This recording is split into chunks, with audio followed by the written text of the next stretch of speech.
നിങ്ങൾക്ക് നിങ്ങളാണ് ഏറ്റവും വലുതെന്നിരിക്കട്ടെ, നിങ്ങൾക്ക് നിങ്ങളാണ് ഏറ്റവും വലുതെന്നിരിക്കട്ടെ. നബിദിനാഘോഷമാണോ? ഉടലോടെ സ്വർഗത്തിൽ പോവാ. ഓരോ റബീഉൽ അവ്വൽ 12 ദിവസങ്ങളിൽ നബിദിന സമ്മേളനങ്ങളിൽ പ്രസംഗിക്കാൻ പോകുമ്പോ പലപ്പോഴും പ്രിയപ്പെട്ടവരെ തലകുനിച്ചിരിക്കേണ്ടി വന്നിട്ടുണ്ട്. തൊട്ടു മുന്നിലൂടെ നബിദിനത്തിന്റെ പേരിൽ വാഹനങ്ങളിൽ പോകുന്ന പാട്ട് കേൾക്കുമ്പോ മ്യൂസിക്കുള്ള പാട്ടുകൾ ഇട്ടിട്ട് ആരോടുള്ള സ്നേഹമാണ് എന്റെ ചെറുപ്പക്കാരാ, ഇത് ഏത് നബിയോടുള്ള സ്നേഹമാണ് എന്റെ പൊന്നുമോരെ? അള്ളാന്റെ ഹബീബിന്റെ സ്നേഹം നീ ആഗ്രഹിക്കുന്നുണ്ടോ? പക്ഷേ നിന്റെ പ്രവർത്തനങ്ങൾ എവിടെയാ നിന്നെ കൊണ്ടെത്തിക്കുന്നതെന്നറിയോ? ഡെൻമാർക്കിൽ റസൂലുള്ളാഹിനെ പറ്റി അധിക്ഷേപിച്ചവരെ പോലെ, പത്തനംതിട്ടയിൽ ചോദ്യപേപ്പർ എഴുതിയവരെ പോലെ, തൊടുപുഴയിൽ കാർട്ടൂൺ വരച്ചവരും ചോദ്യപേപ്പർ എഴുതിയവരെ പോലെ, നെതർലാൻഡിൽ അടച്ചിട്ട കണ്ണാടിച്ചിലിനകത്തിരുന്ന് റസൂലുള്ളാഹിനെ അധിക്ഷേപിക്കുന്നവരെ പോലെ നീ ചെയ്യുന്ന പ്രവൃത്തിയാണ് എന്നേ പറയാൻ കഴിയൂ. പക്ഷേ ഞാൻ എൻ്റെ പ്രിയപ്പെട്ട സഹോദരങ്ങളോട് ഇത് ലൈവായതുകൊണ്ട് ഞാൻ പൊതുവായ ഒരു കാര്യം ഉണർത്താൻ ഉദ്ദേശിക്കുകയാണ്.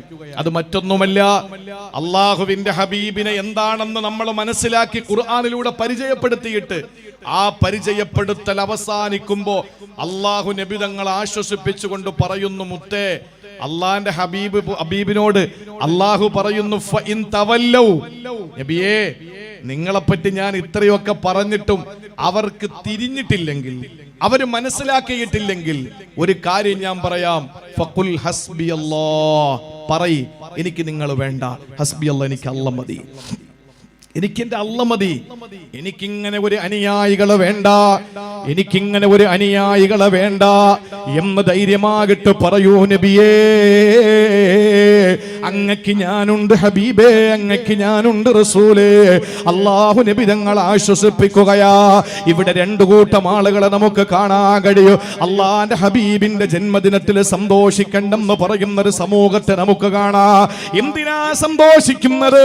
അള്ളാന്റെ ഹബീബിനെ പറ്റി നമുക്ക് എന്തിനാ ഇത്രത്തോളം? അതൊരു സാധാരണക്കാരനായ ആളല്ലേ, കേവലം ഒരു ദൂതനല്ലേ, സാധാരണക്കാരനായ ഒരു പ്രവാചകനല്ലേ. ഈസാ നബി വരെയുള്ള ആദം നബി മുതലുള്ള പ്രവാചകന്മാരുടെ ശൃംഖലയിലെ അവസാനത്തെ കണ്ണിയല്ലേ. എന്തിനാണ് ഇത്രയും വലിയ ആദരവ് ആരാധനയായി മാറ്റുന്നതെന്ന് ചോദിക്കുന്നവർ നമ്മുടെ ഇടയിലുണ്ട്. ആദ്യമേ ഞാൻ പറഞ്ഞല്ലോ, അവരോട് ദേഷ്യമില്ല, പകയില്ല, വൈഷമ്യമില്ല, വൈമനസ്യമില്ല, അവരോട് യാതൊരു നിലയിലുള്ള പിണക്കങ്ങളുമില്ല.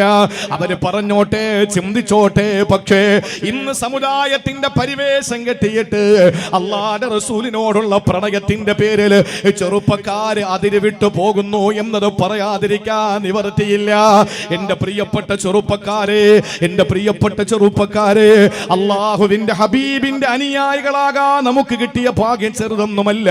മൂസാ നബി അലൈഹിസ്സലാം നിലമറന്നിട്ട് കൊതിച്ചുപോയ ചരിത്രം നമുക്കറിയുമല്ലോ. മൂസാ നബി ആരാണ്? കലീമുള്ളയാണ്. തൂർ സീനാ പർവ്വതത്തിന്റെ താഴ്വരയിൽ വെച്ച് പലവട്ടം അള്ളാഹുവിനോട് സംസാരിച്ച വ്യക്തിയാണ്. പ്രവാചകന്മാരിൽ ശക്തരായ പ്രവാചകരാണ്. ആ പ്രവാചകനെ പറ്റി പലപ്പോഴും നബിതങ്ങൾ ഇങ്ങനെ ഓർത്തെടുക്കാറുണ്ട്.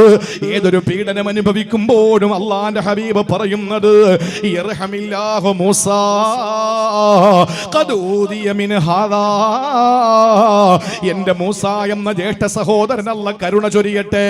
ഇതിനേക്കാൾ വലിയ പീഡനങ്ങൾ എന്റെ മൂസ എന്ന ജ്യേഷ്ഠ സഹോദരൻ അനുഭവിച്ചിട്ടുണ്ട് എന്ന് പറഞ്ഞിട്ട് പീഡനങ്ങൾ എന്തും വരുമ്പോ, ഏത് പ്രയാസം വന്നാലും മൂസാ നബിയെ പറ്റി ഓർക്കാറുണ്ടായിരുന്ന ഹബീബായ നബി തങ്ങൾ.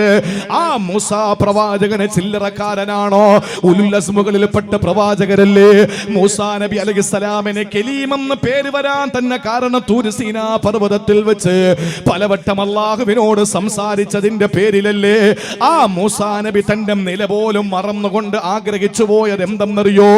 മൂസാ നബി തൗറാത്ത് ഇങ്ങനെ വായിച്ചു വരുമ്പോ തൗറാത്തിൽ അല്ലാഹുവിന്റെ ഹബീബിനെ പറ്റി പറയുന്ന ഭാഗമല്ല, അവിടുത്തെ സമുദായമാകുന്ന എന്നെയും നിങ്ങളെയും പറ്റി പറയുന്ന വാക്കുകൾ, എന്നെയും നിങ്ങളെയും പറ്റി പറയുന്ന ഭാഗങ്ങൾ കേട്ടപ്പോ മൂസാ നബിയെ പറ്റി പറയുന്നു, തമന്ന മൂസാ നബി കൊതിച്ചു പോയത്രേ, അയ്യകൂന മിൻ ഉമ്മത്തി മുഹമ്മദ്, ഏരൂരിലുള്ള സാധാരണക്കാരനായ ഒരാളിനെ പോലെ മൂസാ നബി കൊതിച്ചു പോവുകയാ. എന്തുകൊണ്ടെന്നറിയോ? മൂസാ നബി നിബിതങ്ങളെ പോലെ ആകാൻ കൊതിച്ചതല്ല, അള്ളാന്റെ ഹബീബിന്റെ സാധാരണക്കാരൻ സാധാരണനായ ഒരു അനുയായിയെ പോലെ ആയിരുന്നെങ്കിൽ കൊള്ളാമെന്ന് കൊതിച്ചു പോയത് എന്തിന്റെ പേരിലെന്നറിയോ? എന്റെ ഹബീബിന്റെ മഹത്വം വായിച്ചിട്ടല്ല, ഹബീബിന്റെ ഉമ്മത്തുകളായ അനുയായികളായ എന്റെയും നിങ്ങളുടെയും പോരിശ മനസ്സിലാക്കിയിട്ട ആ സമയത്താണ് അല്ലാഹു മൂസ നബിയോട് പറഞ്ഞത്, ഓ പ്രവാചകരെ, നിങ്ങൾ നിങ്ങളുടെ നില മറന്നുപോയോ? നിങ്ങളൊരു നബിയല്ലേ, നിങ്ങളൊരു റസൂലല്ലേ, നിങ്ങൾ ഉലുൽ അസ്മിൽപ്പെട്ടയാളല്ലേ, നിങ്ങൾ ധീരരായ ഒരു നബിയല്ലേ, എന്തിനാ അങ്ങ് മറക്കുന്നത് ഈ അവസ്ഥയെന്ന് ചോദിച്ചപ്പോ ആ സമയത്താണ് സ്ഥലകാലബോധം വീണത്. മൂസാ നബി അലൈഹിസ്സലാമിന് അത്രത്തോളം വലിയ അനുയായികൾക്ക് പോലും മഹത്വമുള്ള ഒരു പ്രസ്ഥാനത്തിന്റെ നേതാവ് നബി മുഹമ്മദ് മുസ്തഫ, അവിടുത്തെ വ്യക്തിപ്രഭാവത്തിനെ മങ്ങലേൽപ്പിച്ചുകൊണ്ട് ഒരു വിഭാഗം നബിദിനാഘോഷം പോലും വേണ്ടെന്ന് പറയുമ്പോ അതിലും മഹല്ലുകളെല്ലാം പങ്കാളികളാകുമ്പോ സ്വകാര്യ അനുഭവങ്ങളിലും സ്വകാര്യ നിമിഷങ്ങളിലും സ്വന്തമായ കാര്യങ്ങളിലും കുടുംബത്തിന്റെ വിഷയങ്ങളിലും എല്ലാം ആർഭാടങ്ങളും നടത്തുമ്പോ പ്രിയപ്പെട്ടവരെ, റസൂലുള്ളാഹിന്റെ ജന്മദിനത്തിന് യാതൊരു നിലയിലുള്ള കാര്യങ്ങളും വേണ്ട, വീട്ടിനകത്തിരുന്നോളൂ എന്ന് പറഞ്ഞിട്ട് വയനാട് ജില്ലയെ ചൂണ്ടിക്കാണിച്ചുകൊണ്ട് നബിദിനാഘോഷം വേണ്ടെന്ന് പറയുന്ന പല സ്ഥലങ്ങളും ഇങ്ങനെ ഓരോ ഭാഗത്ത് നിന്ന് മുളപൊട്ടി വരുമ്പോ ഇതിനിടയിലാണ് പ്രിയപ്പെട്ടവരെ നമുക്ക് പറയാനുള്ളത്, മറ്റൊരു ഭാഗത്ത് അള്ളാഹുവിന്റെ റസൂലിനോടുള്ള സ്നേഹം അതിര് കടന്നിട്ട് അറിവില്ലാത്ത ചെറുപ്പക്കാര് സംവിധാനിക്കുന്ന സംവിധാനങ്ങളല്ല, ഇസ്ലാമിന്റെ പരിവേഷം കാണിച്ചിട്ട് സുന്നത്ത് ജമാഅത്തിന്റെ തലയിൽ കെട്ടിവെക്കാൻ ഒരിക്കലും കഴിയില്ല. വലിയ വലിയ വാഹനങ്ങൾ വിളിച്ചിട്ട് മനുഷ്യന്റെ പൊക്കപ്പിൽ ബോക്സ് വെച്ച് കെട്ടിയിട്ട് രാവിലെ മുതൽ വൈകുന്നേരം വരെ റസൂലുള്ളാഹിനെ പറ്റിയിട്ട് നമുക്ക് പറയാൻ കഴിയുന്നുണ്ട്. പക്ഷേ ഞാൻ 1000 വട്ടം അടിവരയിട്ടുകൊണ്ട് എന്റെ പ്രിയപ്പെട്ട ചെറുപ്പക്കാരോട് പറയുകയാ, വലിയ വണ്ടി നമ്മൾ വിളിക്കണം. എന്റെ അഭിപ്രായം ഈ വണ്ടിയൊന്നും പോരെന്നാണ്. ഏറ്റവും വലിയ വണ്ടി തന്നെ നമുക്ക് വിളിക്കാം, എത്ര വലിയ ബോക്സ് വേണോ നമുക്ക് വെച്ച് കെട്ടാ. എന്നിട്ട് കവലകളിൽ നമ്മുടെ ഹബീബിനെ പറ്റി നമുക്ക് പറയാ, നമ്മുടെ റസൂലുള്ളാഹിന്റെ സ്വഭാവത്തെ പറ്റി വിശദീകരിക്കാം, ഹുബ്ബുൻ നബിയിൽ മുസ്തഫാന്റെ മഹത്വം ലോകത്തിന് പഠിപ്പിച്ചു കൊടുക്കുക. പക്ഷേ എന്റെ പ്രിയപ്പെട്ട ചെറുപ്പക്കാരാ, എന്തിനാണ് സംഗീതമുള്ള പാട്ട് നിങ്ങൾ ഇടുന്നത്? എന്റെ റസൂലിന് ഇഷ്ടമില്ലാത്ത കാര്യമല്ലേ? പള്ളികളുടെ മുന്നിലൂടെ പോയാൽ ആ ബാങ്ക് കൊടുക്കുന്ന സമയത്ത് ഒന്ന് മൈക്കൊന്ന് ഓഫാക്കാൻ എന്തേ ആശിഖീങ്ങളെന്ന് സ്വയം ചിന്തിക്കുന്ന ചെറുപ്പക്കാർക്ക് കഴിയാതെ പോകുന്നു. എന്തുകൊണ്ടാണ് ചെറുപ്പക്കാരാ രാവിലെ സുബഹി നിസ്കരിക്കാതെ ആർഭാടത്തോടു കൂടിയിട്ട് നബിദിനാഘോഷം നടത്തിയിട്ട് ളുഹർ നിസ്കരിക്കാൻ നീ മെനക്കെടാത്തത്? അസർ എന്തേ നിസ്കരിക്കാത്തത്? മഗ്രിബ് എന്തേ നിസ്കരിക്കാത്തത്? ഞാൻ വേദനയോടെ പറയട്ടെ, എത്രയോ ചെറുപ്പക്കാര് പല വാഹനങ്ങളിലും നമ്മൾ യാത്ര ചെയ്യുമ്പോ, കഴിഞ്ഞ വർഷവും അതിന് മുമ്പത്തെ വർഷവും നബിദിന സമ്മേളനങ്ങളിൽ പരിപാടിക്ക് പോകുമ്പോ, നാളെ ഈ വിനീതന് 2 പരിപാടിയാ. മഗ്രിബ് കഴിഞ്ഞിട്ട് നീർക്കുന്ന മസ്ജിദുൽ ഇജാബയുടെ മുമ്പിൽ നബിദിന സമ്മേളനത്തിന്റെ മുഖ്യ പ്രഭാഷണമാണ്. അത് കഴിഞ്ഞ് ഇശാ കഴിഞ്ഞിട്ട് മണ്ണഞ്ചേരിയിൽ പ്രസംഗമാണ്. ഇതും നബിദിന സമ്മേളനം തന്നെയാണ്. ഓരോ റബീഉൽ അവ്വൽ 12ന്റെ ദിവസങ്ങളിൽ നബിദിന സമ്മേളനങ്ങളിൽ പ്രസംഗിക്കാൻ പോകുമ്പോ പലപ്പോഴും പ്രിയപ്പെട്ടവരെ തലകുനിച്ചിരിക്കേണ്ടി വന്നിട്ടുണ്ട്. തൊട്ടു മുന്നിലൂടെ നബിദിനത്തിന്റെ പേരിൽ വാഹനങ്ങളിൽ പോകുന്ന പാട്ട് കേൾക്കുമ്പോ മ്യൂസിക്കുള്ള പാട്ടുകൾ ഇട്ടിട്ട് ആരോടുള്ള സ്നേഹമാണ് എന്റെ ചെറുപ്പക്കാരാ? ഇത് ഏത് നബിയോടുള്ള സ്നേഹമാണ് എന്റെ പൊന്നുമോനെ? അള്ളാന്റെ ഹബീബിന്റെ സ്നേഹം നീ ആഗ്രഹിക്കുന്നുണ്ടോ? പക്ഷേ നിന്റെ പ്രവർത്തനങ്ങൾ എവിടെയാ നിന്നെ കൊണ്ടെത്തിക്കുന്നതെന്നറിയോ? ഡെൻമാർക്കിൽ റസൂലുള്ളാഹിനെ പറ്റി അധിക്ഷേപിച്ചവരെ പോലെ, പത്തനംതിട്ടയിൽ ചോദ്യപേപ്പർ എഴുതിയവരെ പോലെ, തൊടുപുഴയിൽ കാർട്ടൂൺ വരച്ചവരും ചോദ്യപേപ്പർ എഴുതിയവരെ പോലെ, നെതർലാൻഡിൽ അടച്ചിട്ട കണ്ണാടിച്ചിലിനകത്തിരുന്ന് റസൂലുള്ളാഹിനെ അധിക്ഷേപിക്കുന്നവരെ പോലെ നീ ചെയ്യുന്ന പ്രവൃത്തിയാണ് എന്നേ പറയാൻ കഴിയൂ. നമുക്ക് ഞാൻ വീണ്ടും പറയുന്നു, എന്ത് വേണോ നമുക്ക് ചെയ്യാ. നമ്മുടെ മുത്തിനെ ലോകത്തിന് പരിചയപ്പെടുത്തി കൊടുക്കേണ്ടത് നമ്മളാ. എത്ര മദ്ഹ് പറഞ്ഞാലും മതി വരൂല, എത്ര അഷ്റഖ പറഞ്ഞാലും നമുക്ക് മതി വരൂല, എത്ര നബിതങ്ങളുടെ പേര് സലാപ്പ് ചെല്ലിപ്പിച്ചാലും മതി വരൂല, എത്ര വലിയ വണ്ടി വിളിച്ചിട്ടും നമുക്ക് കൊതിരീരൂല. അതൊക്കെ ആകാം, പക്ഷേ നിസ്കാരം ഉപേക്ഷിച്ചു കൊണ്ട് വേണ്ട നബിദിനാഘോഷ സംഗീതം ഉപയോഗിച്ച് കണ്ടുകൊണ്ടിരിക്കുന്നവരെ, അതല്ലെങ്കിൽ എന്നെ നേരിട്ട് കേട്ടുകൊണ്ടിരിക്കുന്നവരെ, നിങ്ങളിലോ നിങ്ങളുടെ കൂട്ടുകാരിലോ ആ ശൈലി ഉള്ളവരുണ്ടെങ്കിൽ ഇത് റസൂലുള്ളാഹിനോടുള്ള പ്രണയമാണെന്ന് ചിന്തിച്ചു പോകല്ലേ കൂട്ടുകാരാ. അതുകൊണ്ട് നബിദിനാഘോഷം നടത്തേണ്ടത് എങ്ങനെയാണെന്ന് ഞാൻ പറഞ്ഞു തരാ. അള്ളാന്റെ ഹബീബിനെ വാരി പുണരാൻ, സ്നേഹത്തിന്റെ ഇഷ്കിന്റെ പാലാടി തീർക്കാൻ, അവിടുത്തെയോട് സ്നേഹത്തിന്റെ ഏറ്റവും വലിയ പാരമ്യതയിൽ എത്തിയിട്ട് മഹബ്ബത്തു റസൂൽ അല്ലാഹുവിന്റെ ഹബീബിനെ ഇഷ്ടപ്പെട്ട് ഏതുപോലെ എന്നറിയോ? അബൂബക്കർ റഷീദുൽ ബഗ്ദാദി എന്ന പ്രേമഭാജനത്തിന്റെ കഥയറിയോ? മഹാനവറുകളുടെ ചരിത്രം പറഞ്ഞാൽ നാളത്തെ സുബഹി വരെ പ്രസംഗിച്ചാലും തീരില്ല പ്രിയപ്പെട്ടവരെ. ഞാൻ ചുരുക്കി ഞാൻ പറയട്ടെ. എപ്പോഴും റസൂലുള്ളാഹിനോടുള്ള സ്വലാത്തിന്റെ പാലാഴി സൃഷ്ടിച്ച ഒരു ആശിഖായിരുന്നു അബൂബക്കർ റഷീദുൽ ബഗ്ദാദി റളിയല്ലാഹു തആല അൻഹു. ബഗ്ദാദുകാരനായ അബൂബക്കർ റഷീദ് എന്നവര് നബിതങ്ങളോടുള്ള സ്നേഹത്തിന്റെ പാരമ്യതയിൽ എന്താ സംഭവിച്ചതെന്നറിയോ? അള്ളാന്റെ ഹബീബിനെ ഹുബ്ബ് വെച്ച് ഏത് സമയത്തും സ്വലാത്ത് നിർബന്ധമായ പ്രവർത്തനങ്ങൾ കഴിഞ്ഞാൽ പിന്നീട് മൊത്തം സ്വലാത്ത്. അവസാന സ്വലാത്തിന്റെ ലഹരിയിലായിട്ട് അള്ളാന്റെ റസൂലിനെ നേരിട്ട് കണ്ട് ആ റൗളത്ത് ശരീഫയുടെ മുന്നിൽ ചെന്ന് മുഖത്തോട് മുഖം നോക്കിയിട്ട് മുവാജഹത്തുർ റസൂലുള്ളാന്റെ മുഖത്ത് നോക്കിയിട്ട് അസ്സലാത്തു വസ്സലാമു അലൈക യാ റസൂലല്ലാഹ്, ഞാൻ ബഗ്ദാദിലിരുന്ന് സലാത്ത് ചൊല്ലി നബിയേ, ഇപ്പൊ അങ്ങയുടെ മുന്നിൽ ഞാൻ വന്നിരിക്കുകയാണെന്ന് ഹൃദയം തുറന്ന് മുത്തു നബിയെ വാരി പുണരാൻ ആഗ്രഹിച്ചുകൊണ്ട് ബഗ്ദാദിൽ നിന്നിറങ്ങി. അറിയുമോ നിങ്ങൾക്ക്, അള്ളാന്റെ റസൂല് അന്ന് സൗദി ഭരിക്കുന്ന രാജാക്കന്മാർക്ക് സ്വപ്നം കാണിക്കുകയാ. അബൂബക്കർ റഷീദ് എന്ന ബഗ്ദാദ്കാരനെ എന്റെ റൗളയിലേക്ക് നിങ്ങൾ കയറ്റിവിടരുതേ, എന്റെ റൗളയിലേക്ക് നിങ്ങൾ കയറ്റിവിടരുതേ.